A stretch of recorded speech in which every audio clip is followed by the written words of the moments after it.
Chapter 49. Escape from Ma Grunter's. Children generally stayed at Ma Grunter's orphanage until she threw them out onto the street. She received no gold for looking after grown men and women, and had allowed Basher John to stay only because he was useful to her. While they were still worth gold, Ma Grunter made sure no children escaped by keeping all doors securely locked and bolted. Only Basher John had keys, and the last boy who tried to steal them had spent months recovering from his injuries. Daisy and Martha both knew the time was coming when they'd be thrown out, but they were less worried for themselves than for what would become of the little ones once they were gone. Bert and Roderick knew they'd have to leave around the same time, if not sooner. They weren't able to check and see whether wanted posters with Bert's face on them were still stuck to the walls of Jeroboam, but it seemed unlikely they'd been taken down.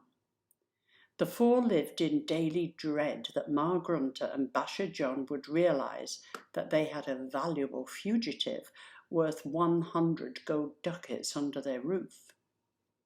In the meantime, Bert, Daisy, Martha and Roderick met every night while the other children were asleep, to share their stories and pool their knowledge about what was going on in Cornucopia.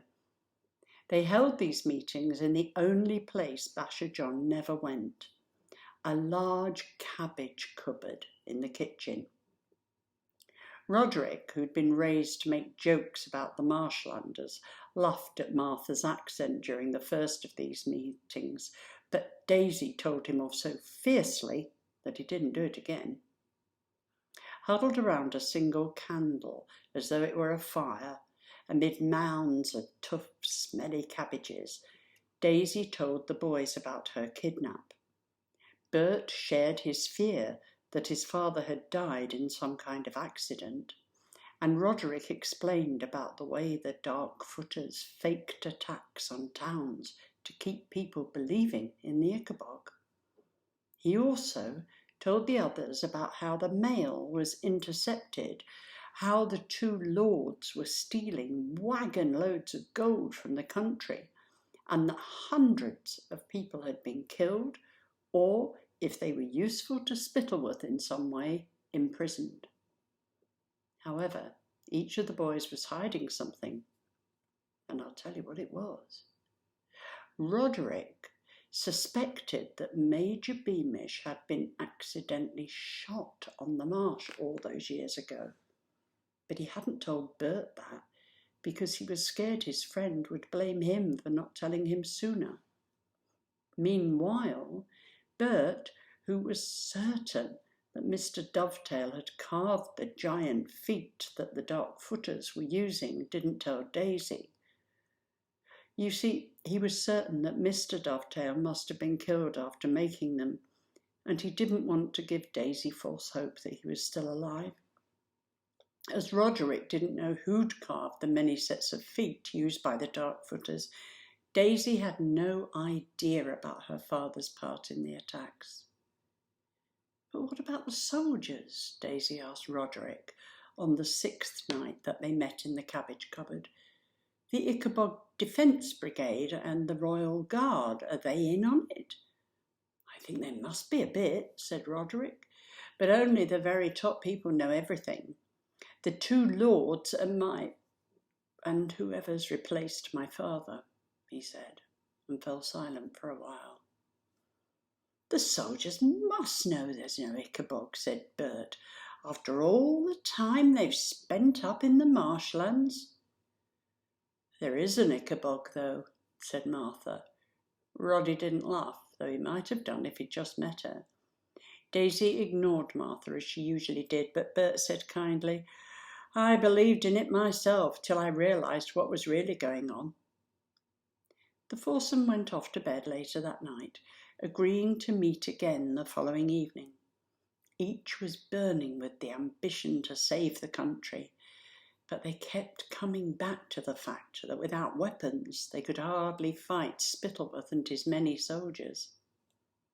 However, when the girls arrived in the cabbage cupboard on the 7th night, Bert knew from their expressions that something bad had happened. "Trouble," whispered Daisy as soon as Martha had closed the cupboard door. "We heard Ma Grunter and Basher John talking just before we went to bed. There's an orphanage inspector on the way. He'll be here tomorrow afternoon." The boys looked at each other, extremely worried. The last thing they wanted was for an outsider to recognise them as two fugitives. "We have to leave," said Bert to Roderick. "Now, tonight. Together we can manage to get the keys from Basher John." "I'm game," said Roderick, clenching his fists. "Well, Martha and I are coming with you," said Daisy. "We thought of a plan." "What plan?" asked Bert. "I say the four of us head north to the soldiers' camp in the marshlands," said Daisy. "Martha knows the way and she can guide us. When we get there, we tell the soldiers everything Roderick's told us about the Ichabod being fake." "It's real though," said Martha, but the other three ignored her. "And about the killings and all the gold Spittleworth and Flapoon are stealing from the country. We can't take on Spittleworth alone. There must be some good soldiers who'd stop obeying him and help us take the country back." "It's a good plan," said Bert slowly, "but I don't think you girls should come. It might be dangerous. Roderick and I will do it." "No, Bert," said Daisy, her eyes almost feverish. "With four of us, we double the number of soldiers we can talk to. Please don't argue.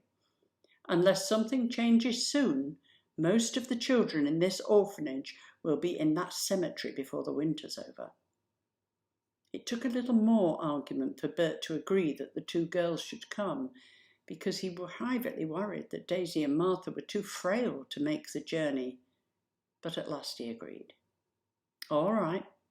You'd better grab your blankets off your beds because it's going to be a long, cold walk.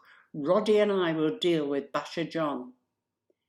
So Bert and Roderick sneaked into Basher John's room.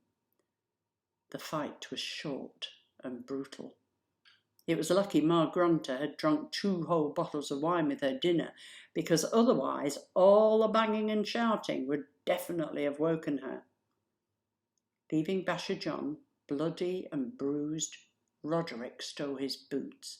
Then they locked him in his own room, and the two boys sprinted to join the girls, who were waiting beside the front door.